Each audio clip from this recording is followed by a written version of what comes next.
Assalamualaikum warahmatullahi wabarakatuh. Selamat datang di Bisikan Malam, tempat di mana kisah nyata menjadi bisikan yang menakutkan. Awal mula ceritanya dari Mas Yoga. Mas Yoga ini adalah orang yang suka dengan suara burung. Pada suatu hari, Mas Yoga ikutlah salah satu event gantang burung di suatu kota. Tanpa sepengetahuan Mas Yoga disapalah salah satu peserta gantang burung. "Hei Yok, kamu Bud, gantang burung juga Bud? Atau sekedar lihat-lihat aja?" "Iya nih, akhir-akhir ini saya sering ikut gantang burung dan suka aja gitu." "Oh alah, iya ya."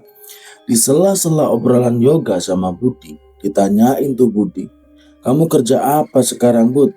"Saya sekarang lagi kerja sebagai pelayan di rumah makan nih Yok."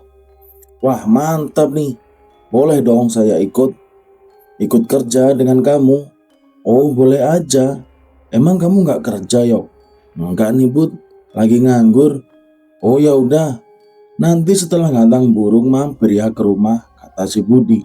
"Ya udah, minta nomor HP kamu aja, biar nanti saya selesai ngantang burung, saya mampir ke rumah kamu," sahut si Yoga. Nah selesai gantang burung, Yoga ini berangkatlah ke rumahnya si Budi. Begitu nyampe ke rumahnya si Budi, Yoga ini langsung to the point aja nih.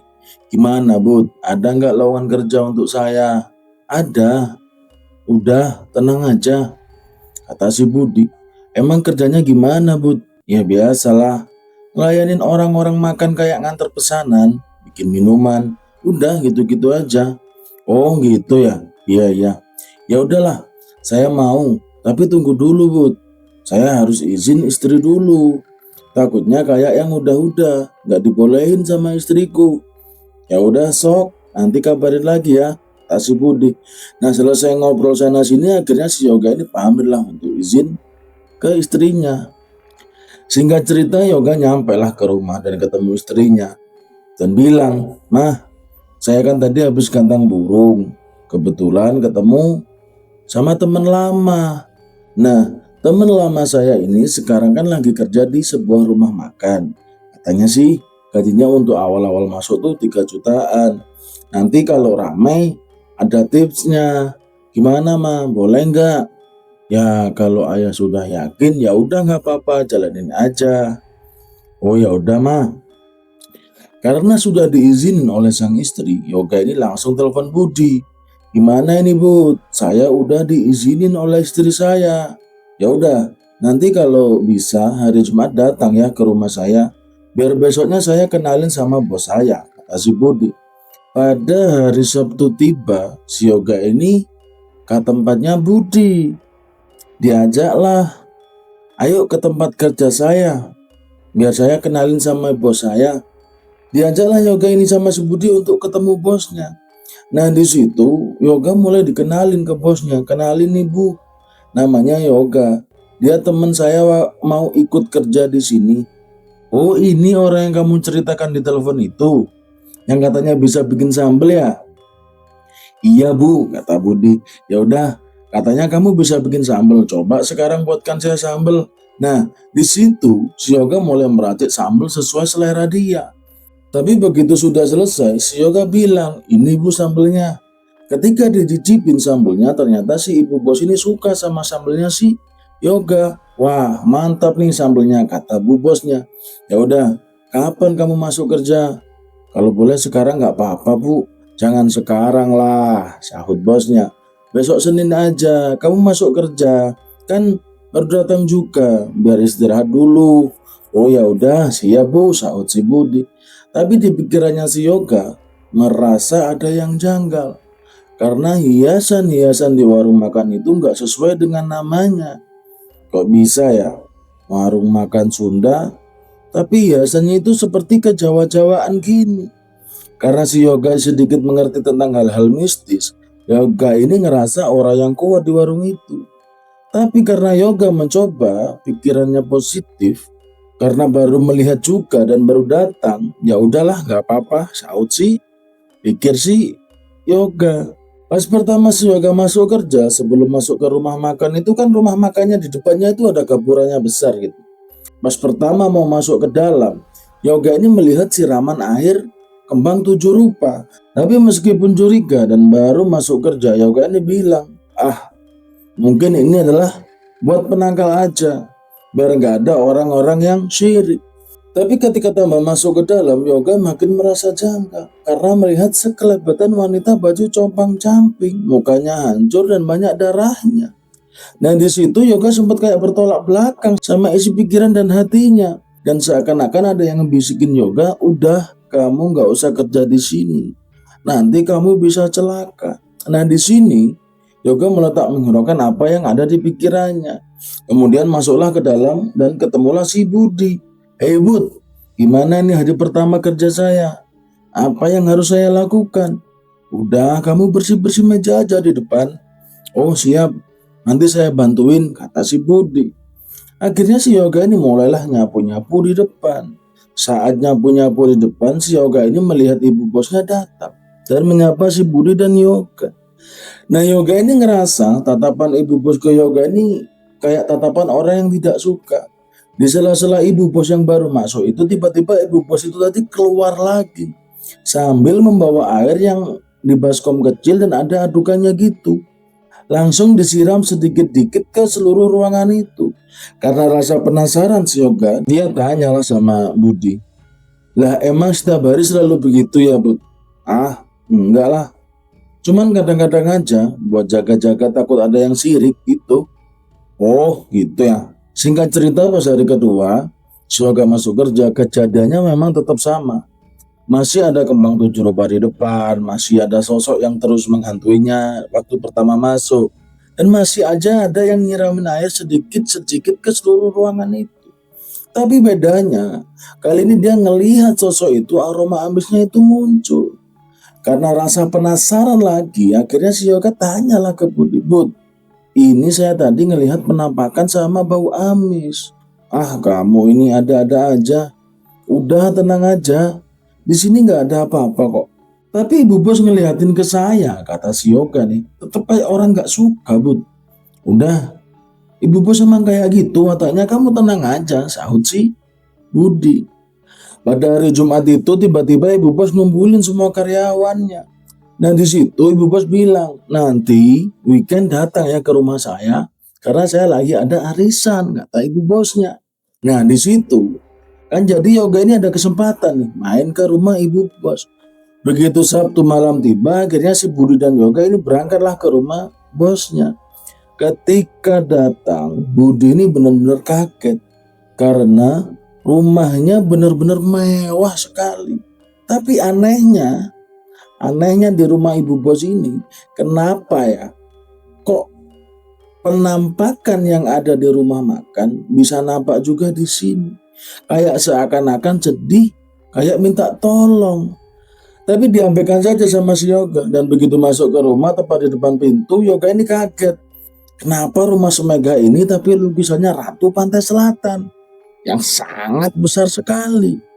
Kenapa? Candanya Yoga ke Budi nih. Kenapa nggak foto keluarga itu? Masa yang dipajang malah lukisan yang menyeramkan gelap gini? Udah kamu diem aja, sahut si Budi. Nah begitu masuk ke dalam dapur yang mewah, si Yoga mendengar suara tangisan perempuan yang kesakitan dan kayak minta tolong. Karena rasa penasaran yang semakin menumpuk, akhirnya si Yoga ini mendesak si Budi. Budi, saya tadi mendengar seseorang cewek yang sedang merintih kesakitan dan kayak minta tolong. Ini sebenarnya ada apa, Bud? Karena si Yoga yang selalu mendesak si Budi akhirnya mau menceritakan. Tapi dia ngajak keluar dulu ke halaman depan rumahnya. Nah, pas di depan halaman rumah ibu bos, akhirnya si Budi ini cerita. Jadi, pada waktu itu, anaknya ibu bos itu mau ngadain study tour. Tapi naasnya, anaknya itu malah mengalami kecelakaan tunggal dan masuk jurang. Jadi memang benar, penampakan yang ada di rumah makan atau di rumah ibu bos ini emang iya benar adanya. Cuma kalau saya cerita langsung lebih awal, takutnya kamu malah nggak betah kerja di sini. Si Budi ini akhirnya bilang, kamu belum tahu ya apa yang dilakukan ibu bos kita ini. Ibu bos itu ternyata penyembah Ratu Pantai Selatan. Tapi ingat, kamu jangan cerita ke siapa-siapa, karena ini adalah rahasia kita berdua saja.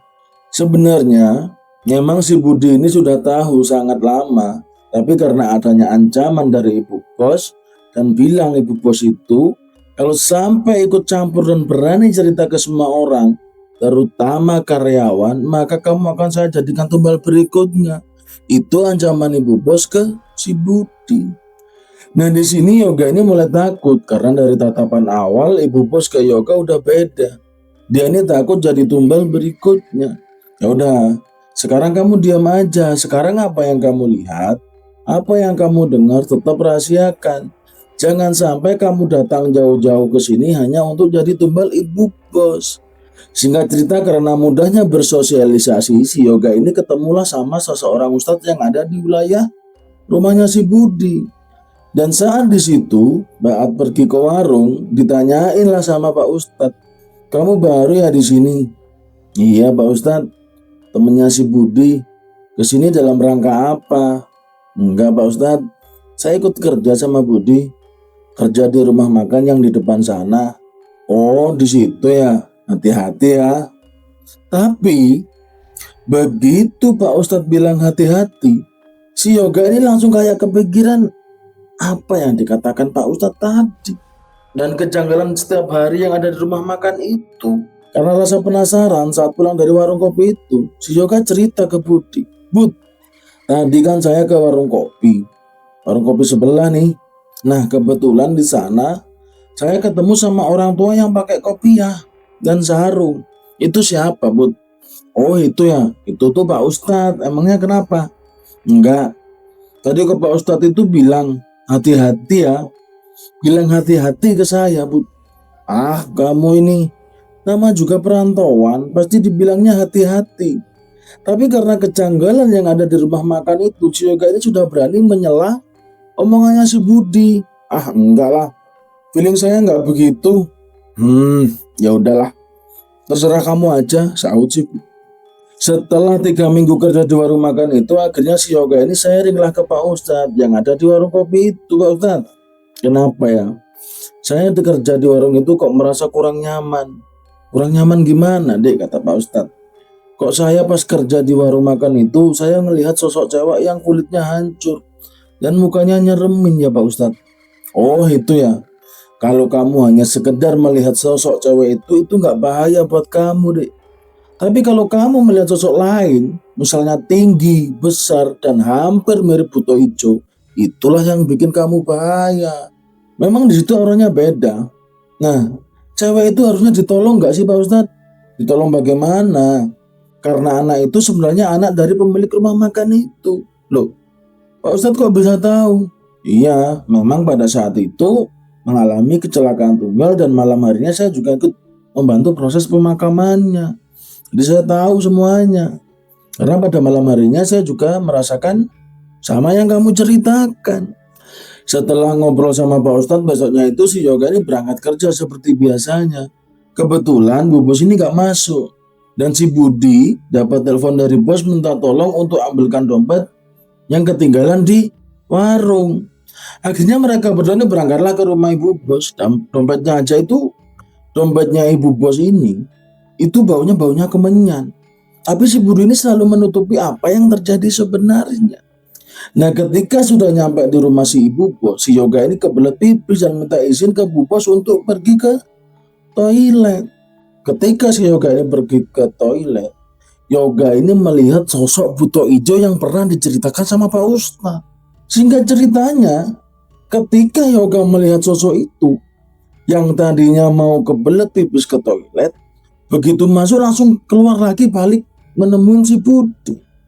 Nah setelah pulang dari rumah Ibu Bos, si Yoga ini langsung ke warung kopi untuk ketemu Pak Ustadz. Siapa tahu ketemu lagi. Nah kebetulan Pak Ustadznya ada di situ dan tanyalah Yoga ini, Pak Ustadz, beberapa hari ini saya dimimpikan anak cewek yang selalu minta tolong Pak Ustadz. Udah, kalau itu kamu gak usah mikir dalam-dalam lagi. Biarin tuh diurin sama bunda dan gerombolan-gerombolannya. Karena Pak Ustadz ini memanggil ibu bos mereka itu Bunda. Tapi gini Pak Ustadz, kalau saya cerita ini sebenarnya nggak enak. Tapi kalau nggak cerita kayak ada yang mengganjal di hati saya Pak Ustadz. Kenapa emangnya Dek? Gini Pak Ustadz, saya ini ngerasa kasihan sama teman saya si Budi. Kan si Budi ini kepercayaan si ibu bos. Dia tahu bahwa ibu bos ini sedang melakukan pesugihan. Yang dikhawatirkan saya, kalau dia menceritakan ke orang lain nanti imbasnya ke saya Pak Ustadz. Ini gimana jalan keluarnya supaya si Budi ini selamat? Ya sebenarnya bisa diselamatin, cuman kembali lagi ke diri sendiri. Kalau memang segera keluar ya harus siap dengan konsekuensinya. Tapi apakah bisa Pak Ustadz setelah keluar menjadi aman? Udah, yang namanya rezeki, hati, sudah urusan ilahi. Ya udah kalau gitu, kamu tetap kerja aja.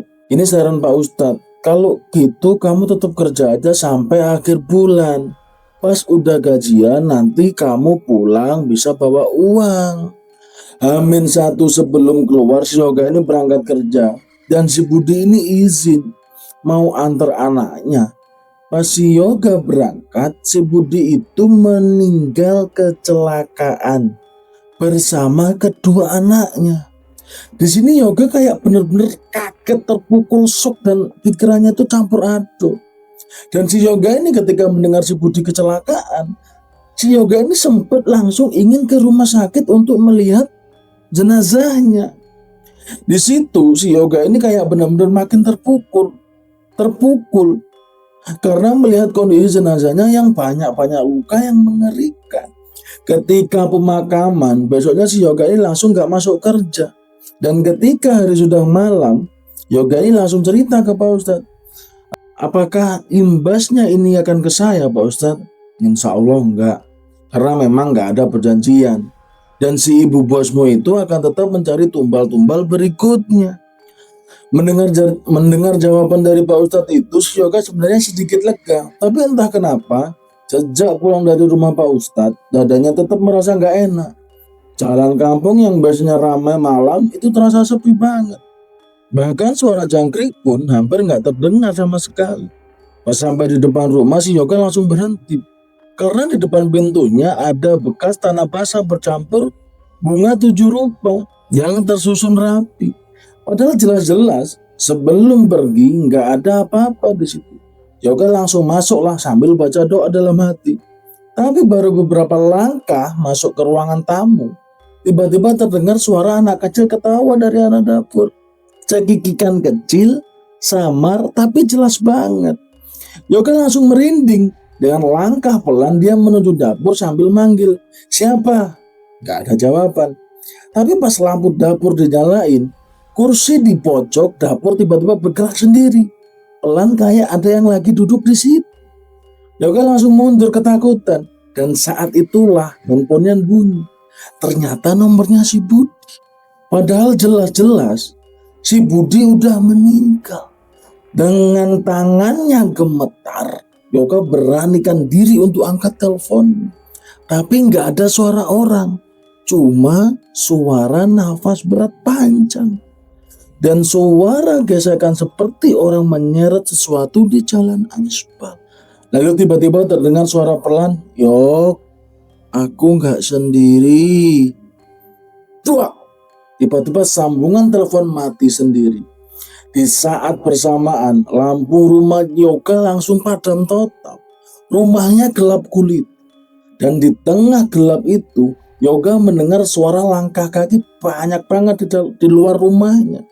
Bukan satu orang, tapi seperti puluhan orang jalan pelan mengelilingi rumahnya.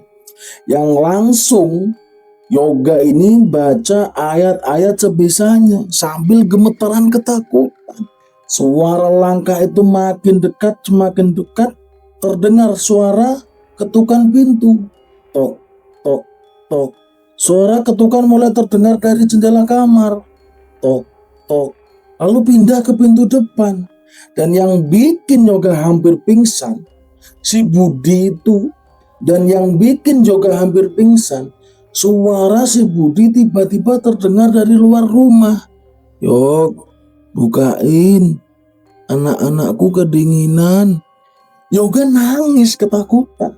Dia tahu itu bukan si Budi. Karena suara itu lama-lama berubah berat dan serak. Yoga. Berat. Pintu rumah tiba-tiba terguncang keras. Seperti ditabrak sesuatu dari luar. Yoga langsung lari ke kamar sambil terus baca-baca doa. Tapi pas dia nutup pintu kamar dan membalik badan, di pojok kamarnya sudah ada sosok hitam tinggi berdiri sambil menggendong dua anaknya kecil dengan tubuh yang penuh darah. Matanya merah menyala dan wajahnya perlahan berubah. Wajahnya menjadi si Budi yang hancur penuh luka kecelakaan. Sosok itu tersenyum pelan lalu berkata, Sekarang dia mau gantiin kamu. Yoga langsung teriak histeris sampai warga datang ke rumahnya. Tapi anehnya, pas warga masuk karena nggak menemukan siapa-siapa, Yoga cuma ditemukan sendirian di pojok kamar sambil menangis dan terus bilang, jangan buka pintunya, saya takut. Sejak malam itu, Yoga memutuskan keluar dari pekerjaan tersebut dan pindah rumah. Tapi sampai sekarang, setiap malam Jumat, Yoga masih sering mendapat telepon dari si Budi. Dan yang paling menyeramkan sampai saat ini adalah nomor itu selalu aktif. Padahal kartu dan handphone milik si Budi ikut hancur karena kecelakaan malam itu. Setelah 40 hari si Yoga ini datang lagi ke rumahnya si almarhum Budi dan ketemu sama Pak Ustadz. Dan diceritakan bahwa si Bu Bos juga sudah meninggal. Dan kejadian sama persis apa yang terjadi pada anaknya. Konon ceritanya, kenapa bisa seperti itu? Karena sudah tidak ada lagi yang bisa ditumbalkan sama Ibu Bos. Terima kasih buat pendengar sampai akhir. Semoga video ini bisa menjadi pelajaran bagi hidup kita. Akhirul kalam, wabil taufiq wal hidayah. Wassalamualaikum warahmatullahi wabarakatuh.